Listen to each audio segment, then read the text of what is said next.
Alessandro, laurea specialistica in ingegneria gestionale al Politecnico di Milano nel 2009, lavoro nel marketing dove sono product manager per un'azienda che lavora nel campo dell'energia. Quando ho iniziato a cercare lavoro, le prime domande che mi facevo erano innanzitutto sull'ambiente che avrei trovato, come saranno i miei capi, come sarà l'ambiente, come dovrò comportarmi e più o meno tutta l'esperienza che avevo era un po' quasi quella dei film, dove il lavoro sembrava una cosa grigia, molto gerarchica e tutto quanto. Mentre poi in realtà una delle cose di cui mi sono accorto appena ho messo il piede nel mondo del lavoro è appunto il fatto che i miei colleghi erano persone normalissime, l'ambiente era un ambiente molto più simile a quello in cui avevo vissuto fino allora e in realtà le persone con cui mi sono trovato a lavorare non sono poi così diverse dai miei compagni di università o dai miei amici.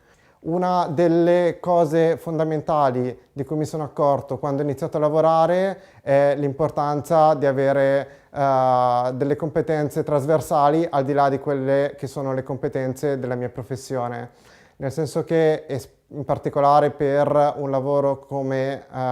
quello del marketing è importante potersi interfacciare di continuo con tanti colleghi di aree differenti e pertanto oltre a saper fare è importante saper comunicare e saper convincere le persone, saper trovare compromessi, saper quindi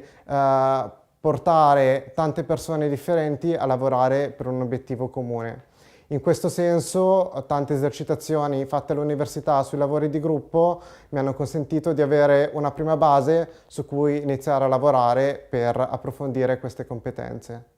L'altra differenza fondamentale che ho provato nel passaggio tra università e lavoro è che passi da imparare a fare. Questo significa che se per tutta la carriera scolastica 90% del tuo tempo lo passi ad immagazzinare concetti, ad ascoltare persone che ti raccontano come vanno fatte le cose, beh, quando inizi a lavorare sicuramente non devi mai smettere di imparare, però puoi veramente iniziare a mettere in pratica tutto quello che hai imparato e se